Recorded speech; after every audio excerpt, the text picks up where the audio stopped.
존경하는 참 박정희 전 대통령님에 대한 추억 새삼스럽습니다. 제가 6.25 전쟁이 나서 학도병으로 참전을 했다가 육군종합학교를 나와서 육군 소위가 됐습니다. 그래서 전쟁에 참여를 하고 육군 소령이 되었을 때 5.16 혁명이 났습니다. 제가 혁명에 직접 가담한 사람은 아닙니다. 그때는 육군본부에 한약과라는 데서 근무를 하고 있었는데 지금까지도 어떻게 해서 내가 선발이 됐는지는 모르지만 혁명을 성공적으로 수행하기 위해서 국민의 협조를 구하기 위해서 재건국민운동이라는 조직을 만들어서 대국민 사업을 하게 되는데 그때 서울시를 비롯 해서 아마 9개 시군이 시도가 되겠습니다. 그 각 시도마다 2사람의 국민운동 기간 요원을 선출하는데 어떻게 된 건지 제가 선발이 돼서 그 당시에는 부산시도 경남에 속해 있을 때인데 경남 재건국민운동 본부에 제가 핵심 요원으로 일하게 되었습니다. 도지사는 그 당시에 양찬우라고 하는 장군이시고 겨우배 국민운동 지부 차장이 16명 혁명 핵심 멤버 한 사람인 황영일 중령이라는 분을 모시고 국민운동을 시작하게 됐습니다. 그때 저 나이 31, 아무것도 모르는 철부지. 오히려 그랬기 때문에 더 만영이었는지는 모르겠습니다. 그 나이에 대학 총장을 비롯한 교수님들을 모아놓고 저희들이 오직 정의로움으로써 혁명을 했습니다마는 아는 것이 부족합니다. 여러분들의 적극적인 저를 부탁합니다 하고 간절히 호소하고 다녔습니다. 그때 박정희 대통령을 처음으로 뵙게 되었습니다. 부산에 내려오시면은 꼭 저도 같이 마중을 하고 모셨습니다. 그 어른의 따뜻함이란 참으로 보통 사람은 느끼지 못합니다. 부하가 아니라 마침 자식처럼 사랑해 주셨습니다. 용기를 주셨습니다. 5.16 혁명 기간이 끝나고 민정으로 이행하는 때가 되었습니다. 주위의 모든 사람들이 그대로 군복을 벗고 민정에 참여하라고 권했습니다마는 선친께서 꾸짖으셨습니다. 너희들이 혁명 공약에 민정으로 이행하면 돌아간다고 했는데 약속은 지켜야지. 다시 돌아가서 근무하다가 참여하나 하더라도 바로는 안 된다고 해서 군에 복귀를 했습니다. 그래서 저는 탄약 분야에서 근무를 쭉 하게 됩니다. 제가 군대에서 대학도 야간을 다녔습니다.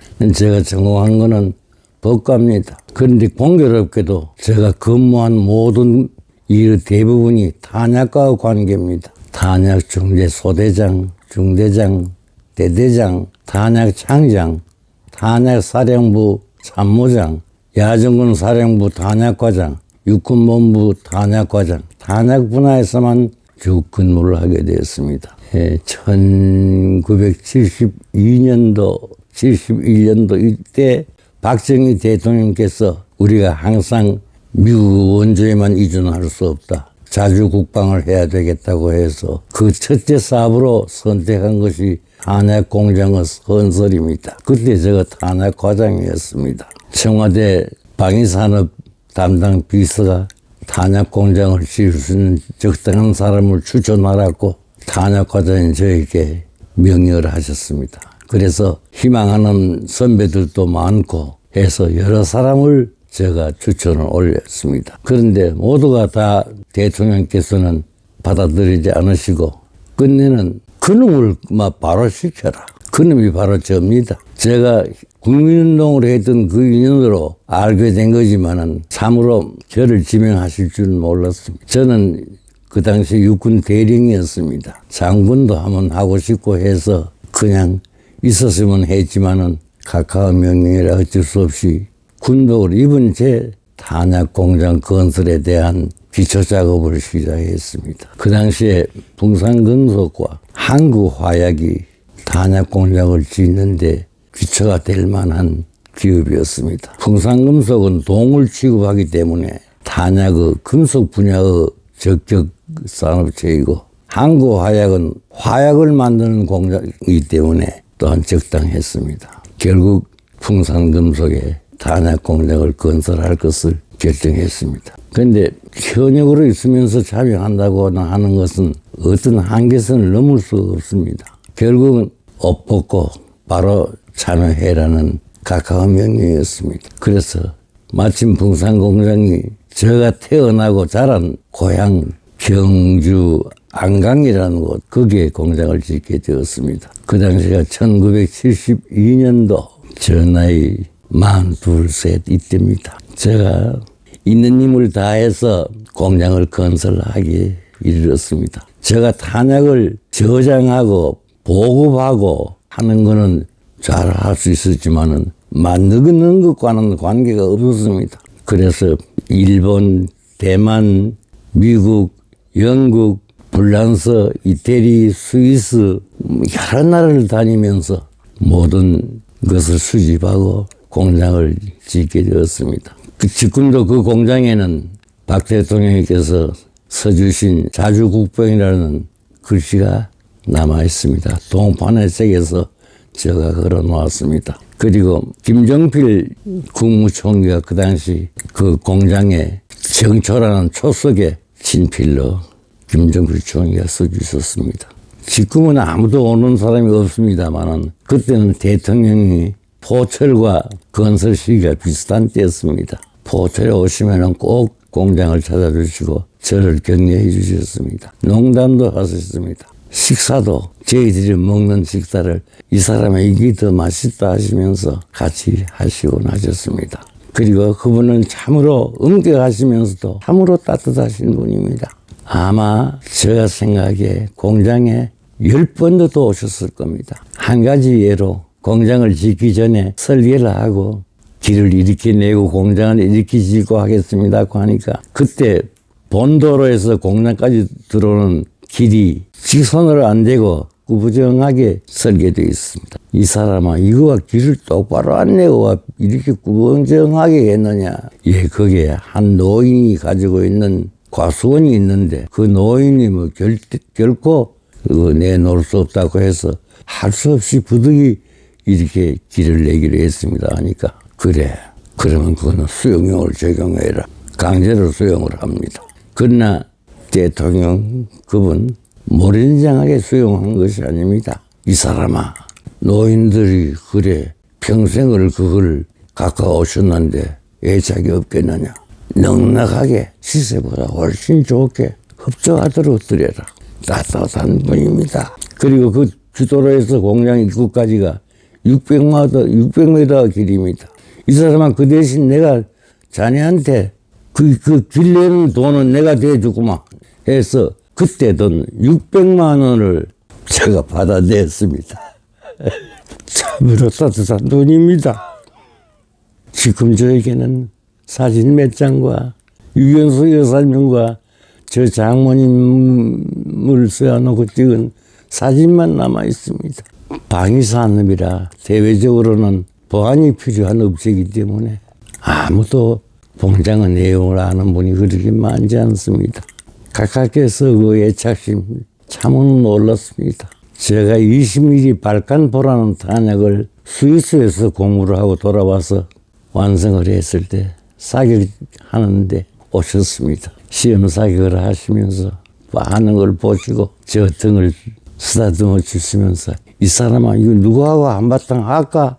이런 농담도 해주셨습니다.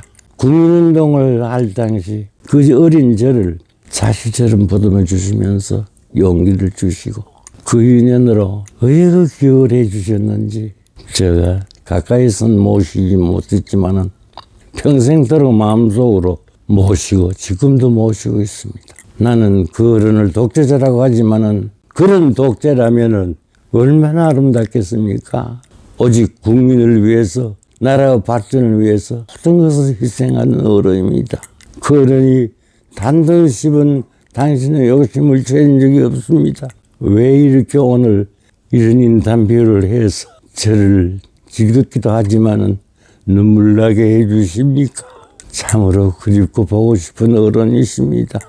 그리고 자주국병이라는 글씨를 쓰시면서 이 사람아 이만하면 잘 썼지? 하시던 생각이 납니다. 제가 글씨를 조금 공부를 해서 쓸 줄 압니다.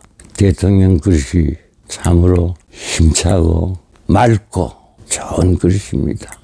유경수 여사가요, 우리나라의 그 대표적인 어머니였고 상입니다. 아주 인자하고 그러고 겸손하고 반듯하신 어른입니다. 그리고 정이 뚝뚝 떨어집니다. 말은 많은 말을 하거나 접촉이 없어도 순간적으로 누구든지 느낄 겁니다. 참으로 보배 같은 부인입니다. 그래서 그 영향으로 박근혜 여사도 따뜻하잖아요. 그러고 지만이도 조금 그 좌절했다가 그래도 반드시 일어서서 제바로 정신 차리고 지금 잘 지내고 있지 않습니까? 그게 다 아버지야 가정을 꾸릴 시간이 없지만 그 어머니의 훌륭한 품에서 자랐기 때문에 가능했다 이렇게 생각합니다. 참으로 훌륭하신 분입니다. 중에서에 가까이 오신다는 얘기를 듣고 제가 집사람하고 아이들 데리고 그 멀리서라도 뵙고자 이래 갔었어요. 마침 가까이 지나가시기에 사진을 한 장 찍고 싶어 그 장모님하고 같이 서서 찍게 하려고 하니까 접근하니까 경호원들이 접근을 금지하는데 부인께서 직접 괜찮아 내가 아는 분이야 하면서 배려를 해줘서 찍은 사진이에요. 지금 욕심 같아서는 애들도 다 같이 찍고 이랬을 때는 그때는 그거를 몰랐습니다. 그래 참 다정한 분인데 세살 그래 참말로 좋은 분이에요. 두 얘기를 하다 보니까 생각나는 사람이 내가 참 존경하는 분이 김정필 씨입니다. 5.16혁명의 핵심 중에 핵심입니다. 그분이 참 인텔입니다. 사범대학을 나오고 육군대학을 나오고 그 당시에 중년입니다만은 그러고 성격이 아주 온화하고 그 이상은 없고 추진력은 강하고 아주 겸손합니다. 아마 다른 사람 같았으면 대통령 해보려고 했을 겁니다. 그는 항상 남에게 양보하시고 그러니까 그분이 야당들과도 김대중 씨나 김영삼 씨나 이런 분들하고도 스스럼 없이 만나고 대화하고 폭도 넓고 참 훌륭한 분입니다. 식사를 대통령쯤 되면 포항서 맛있게 잡수시고 그냥 공장만 보러 올 텐데 공장에 와가지고 종업원들 식사하는 데까지 와가지고 그 물론 그 옆에 따로는 차렸지만은 식사하시고 종업원들 밥 먹는 거를 일일 보시면서 그때 의자가 그냥 그 어떤 시트가 없습니다. 그 접는 의자인데 이 사람아 애들이 밥 먹으러 와가 따뜻하게 먹어야 될 텐데 그거 좀 차잖아. 그거 뭐 하나 방석이라도 뭐 하나 깔아주지 왜. 그 적은 거지요. 그러나 나는 대통령이 어떻게 그런 생각까지 하시나. 나는 뭐 남들은 뭐 그럴 수 있다고 생각하는지는 모르지만은 저 같으면 그런 생각을 못 할 것 같습니다. 애들 궁진스럽잖아. 그거 하나 깔아주지 와. 그 얘기를 하시면서 등을 쓰다듬어 주시는 그 모습. 작은 일이지만 제일 크게 느껴지는 얘기입니다. 그 다음에 사격장 가서도 애들 귀 걱정하시는 거. 귀 상한다고 장치를 좀 귀마개를 해주라든지. 그 어떻게 그런 참 마음이 큰 어른이 조그만한 데까지 관심을 가지시느냐. 참 놀라운 분입니다. 그건 무서운 분 아닙니다. 불의에 대해서는 대단히 엄격하신 분이지만은 사랑에 넘치는 어른입니다. 내가 농담 중에 하나 예를 들면은 탄약 하나 이제 만드는 거 보시고 이 사람은 이거 잘 만들었네. 그 누구하고 한바탕 붙어볼까? 자신 있지? 수고했다 이러시면서 그냥 지내가면서 무뚝뚝하게 하시는 게 아니고 잘 만들어라 수고했다. 그리고 그때도 애들 항상 조심하고 그런 어른입니다. 참 의회 보면요 유교사가 더 나는 폭이 더 넓지 싶어. 참 다정한 분이고 저 사진 찍은 거 저거 뭐 간단한 것 같아도 그 행사하는데 그래 육군 중에 하나 나와가지고 할매를 하나 데려와 사진 찍으려고 하면 다 이러지. 그거 누가 말리는데 내 아는 분이다. 모시라 그러고 같이 그래서 찍어줍니까? 다 옛날 지나간 얘기입니다. 감사합니다.